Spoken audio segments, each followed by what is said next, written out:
โอ้ตัวใหญ่ปลาตัว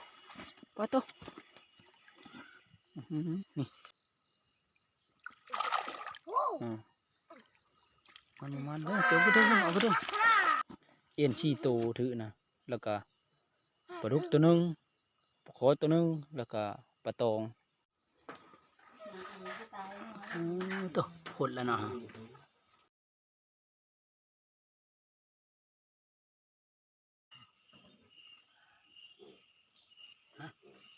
ทักทายสบายดีตอนค่ำๆวันนี้นะวันนี้ก็ไปหาเชือกเบ็ดเด้ทุกคนเลยไป3 คนวันนี้นะไปกับหลาน2 คนเชือกเบ็ดกับเบ็ดประมาณ40นี่ละตอนนี้ก็กำลังห้อยเบ็ดอยู่เลยนี่เนื้อที่เชือกก็เป็นขี้กระเดินเลยทุกคนนี่ขี้ไก่เดือนขี้กระเดือนไส้เดือนมีแต่บ่าวผู้ไทยธรรมดาไม่ได้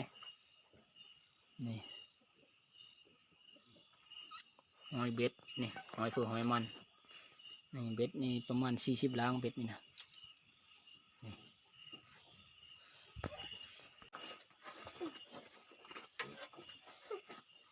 มีเพื่อนมุดกันปะมีอะไร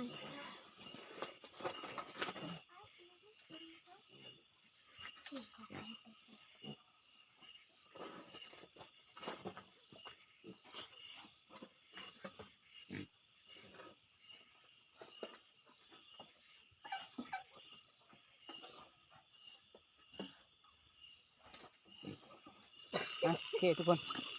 ตอนนี้ก็ถือว่าหอยเบ็ดกันแล้วล่ะจะได้เอาไปหาซื้อแถวแคมป์พายพุ่นละมื้อนี้ก็ค่อยก็ได้ออกมาช่วยอันอ้ายดำหน้านะว่าหน้าอยู่อันบ้านสารัตนาพุ่นกันแล้วล่ะหน้าคุณพลอยกะ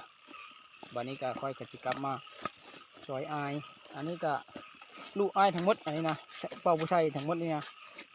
ชาวผู้ชายน้อยก็ลูกอันนั้นของชาวรัตนาพุ่นอันนั้นนะนี่อันนี้ก็ผู้นี้เป็นอ้ายอันนี้นะจอนนี่สบายดีไหมสบายดีทุกคนนี่เป็นอ้ายกองอยู่ อันนี้ก็สีวิชัยอันนี้ก็เป็นน้องชายเพิ่นออกมาเชื่อเบ็ดกลางคืนนั่นนี่ไปเชื่อนะบัดนี้ดีผู้อายเพิ่นได้เชื่อได้ชุนคอยนี่เป็นมือกองคอยกระไดก็เห็นหูไปน้ำนะเชื่อเบ็ดก็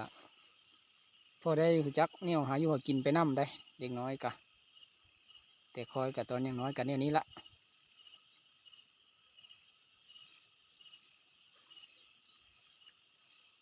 ฝนตกได้มาคือเบ็ดเล็กเฉยวันนี้ก็สิเชื่อก่อนวันนี้เพราะว่าลานเพิ่นเชื่อก็ดินมันเป็นดินแน่นนะเชียบเนี้ยนะเดี๋ยวก็สิเชื่อวันนี้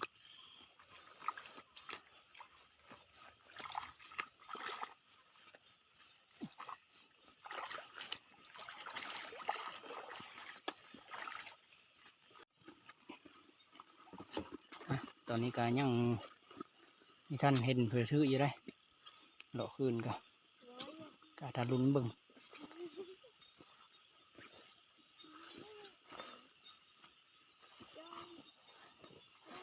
อาจจะมีตัวซื้อหรือบ่ละ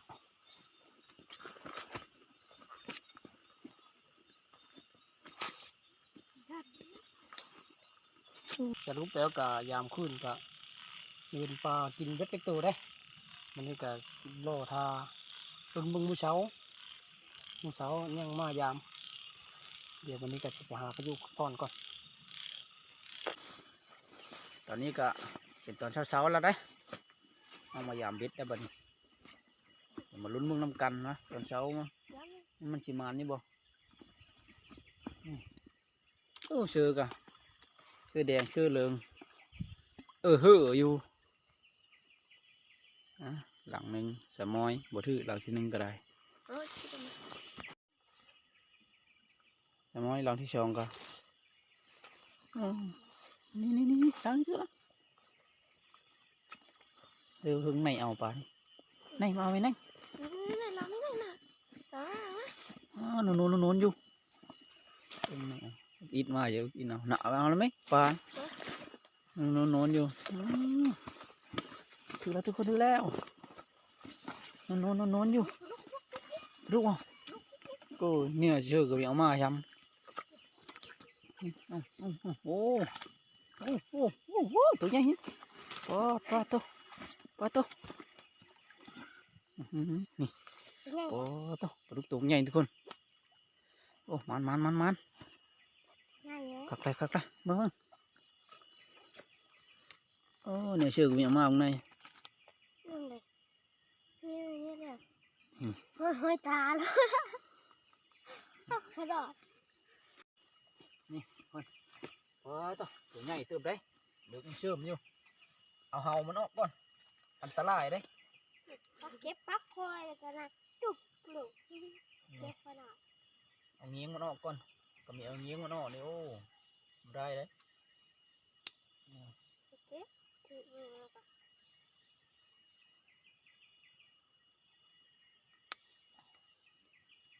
เรียบร้อยอยู่เหลือขาด ขาดเลย โอ้ ขาด ทุกคนเสือขาดป่าเพื่อนเราถือเนาะหลุดเบ็ดจนขาดเบ็ดจนหลุด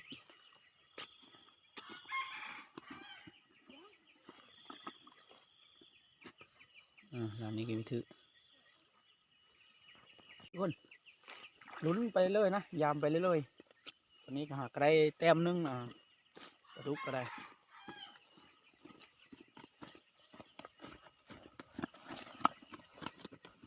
ว้าตัวหลังนี่ก็กองลงละเอาไหมนั่งเย็นบ่มึงทุกจนจำลงขี้ดินจนใส่เอียนเว้ยเย็นแต่แค่แบบนี้ใช่เนาะโอ้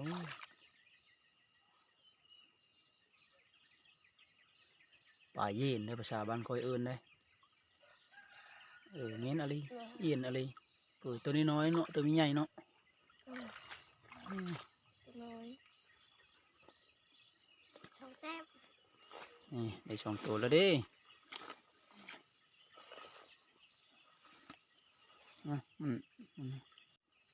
เอาล้างนี่ก่อนเอานี่ฮื้อนี่ก่อนน้ำมันนี่ล้างนั่นนี่สองคนฮื้อเลยทุกคนแล้วไวถือบ่เย็นโอ้ใหญ่บ่เลือกจดเอาได้บ่ ไม่ได้ ก็จดเอาจด นี่ก็ตัวนี้เลยนี่ก็ตัวนี้ นี่ตัวที่สองละเอียนนะทุกคน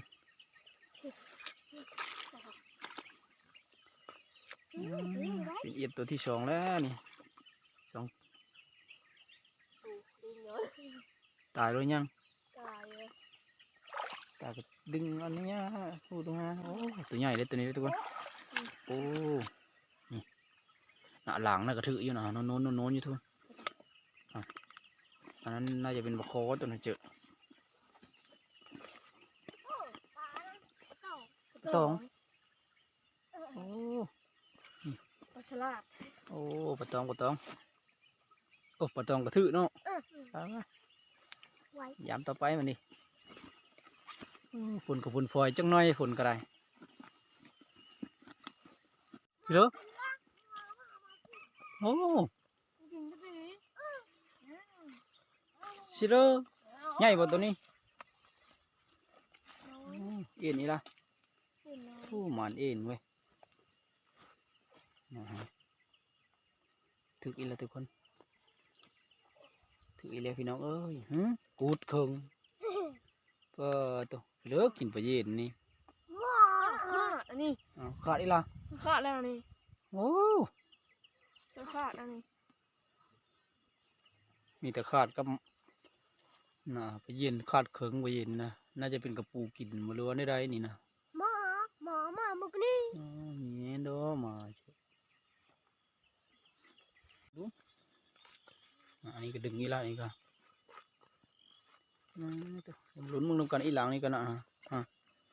ห้องอยู่พื้นพูถือบ่ยืดเลือดก็มันดึงลงไปห้องอยู่หลุมแต่ชื้อ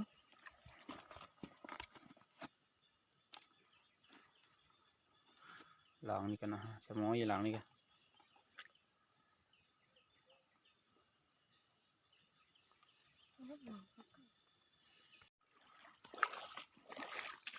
ตัวหลังนี้เกลียวหลังนี้เชื่อพันหันนู่นปะเคาะโอ้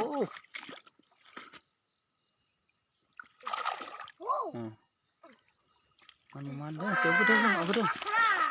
มันโอ้เอาขึ้นเด้อวะมันลูดลงเลยนี่ได้ปลาดุกตัวนึงกับปลาคอตัวนึงเอียน3 ตัวแล้วเอียนนะปลานี้ก่อนเอาล้างไหม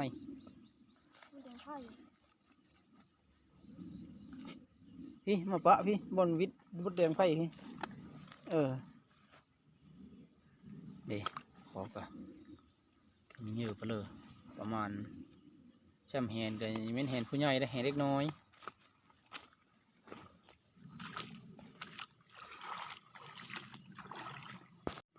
ไปเย็นอีละโอ้ลายได้เอ็นเนี่ยทุกคนตัวนี้ตัวชิ้นใหญ่นะตัวนี้เนาะจนลายจะตายได้ไปเย็นเยอะ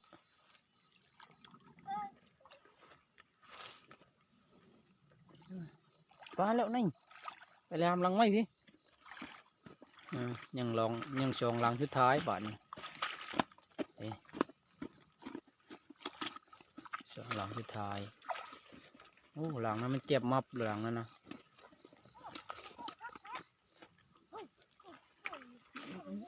มองก่อนตัว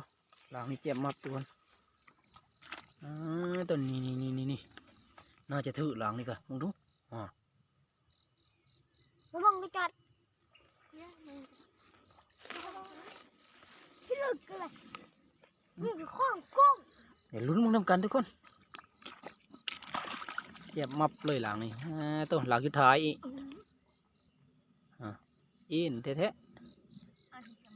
คือลืดโกยลุ้นจะเจอแล้วมันแก่ไปมันจะปะก็เนี่ยหลังสุดท้ายฉันลุ้นจะเจอมันดึงลงไปจนเจ็บอยู่หลุมหูสุดท้ายละสามม้อยลูดมันดึงลงไปห้องอยู่ไหมมีพุ่นหลุมพุ่นนี่นับบึงเบ็ดบัดนี้นะขอเบ็ดเอาสิครบอยู่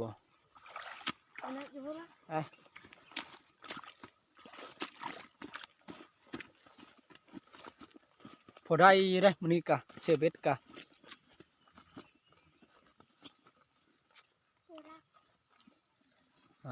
ฟ้าก็คึมฝนก็พลอยลงมาอยู่จังน้อยฝนก็ได้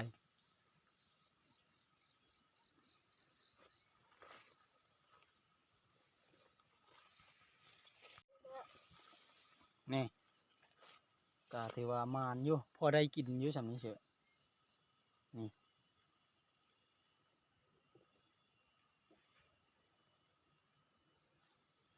นี่ก็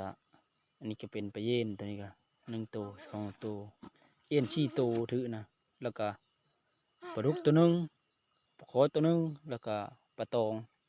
ก็ถือตัวนึงปลาตองก็ได้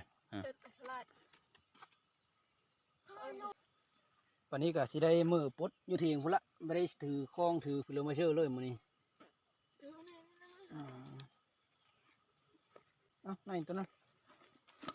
เด็กปลากะชับลาบอยู่ขอปลาเย็นมันพันเดียวได้ปุดเนี่ยได้ปุดไม่คืออดปุดแต่มันมาพุดปลาเข้าปะนี้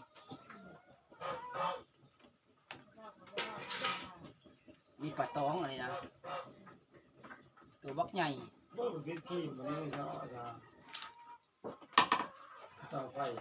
ตองกระทือนู่นปลากลางนี่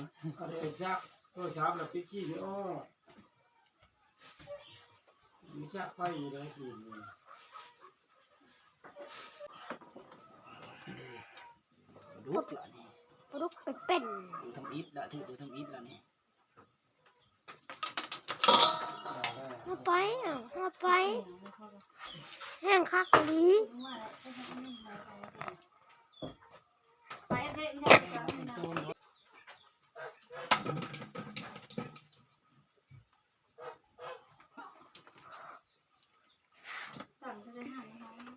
นึ่งนะฮักโลดพระเย็น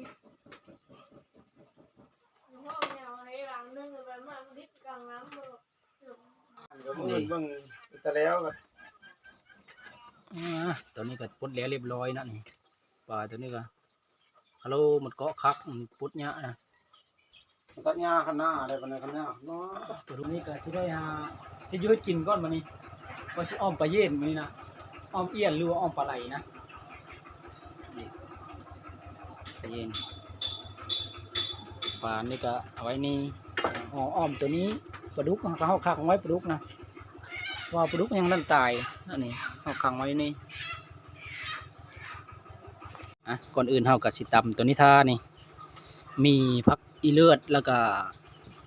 มะคิดนี่เก๋อตำตัวนี้ก่อน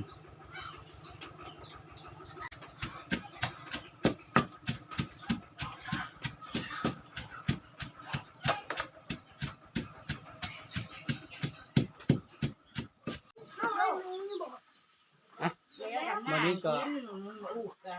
ตำพักอีเลือดแล้วก็วันนี้ก็สิได้ใส่ปลาแล้วเนี่ยใส่เอียนนะเอียนหรือว่าปลาไหลก่อนใส่ก็สิเอาน้ำร้อนก่อนใส่เข้าอยู่วันนี้จะเอาน้ำอยู่มานึ่งนี่แหละมาโลมันจึงใส่ง่ายนะ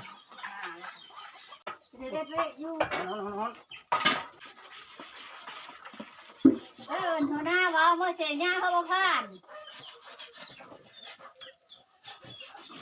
เมื่อเสียพ่อได้เขาเป็นก้นเอาย่ำแรงนั่นแหละ เพื่อนนะ แต่น้ำปลา กินก็เพิ่ม กับเด็ดตับ ชุดใหม่ละนะเห็ดตับกะพิลึกพิโลเห็ดตับอ้อเดี๋ยวนี้นะ ยาพยาไปหาไม่ได้เด็ดกิน อันนี้ก็เรียบร้อยแล้วอันนี้ก็เพราะว่าเฮาเอ็ดโลแล้วมันใส่ง่าย ทีนี้พุ่นดี ใส่แล้วเรียบร้อย มันนี่แม่ได้เนี่ยมัน ข้างหม้อบัดนี้ จะทำอะไรเจอคนดีเลย อ้อมปลาเย็น แล้วนี่คนต้องเงียบนิดนึงจะเอา ตัวคนแล้วเนาะโอ้ตั้งนั้นก็กินก้อนละโอ้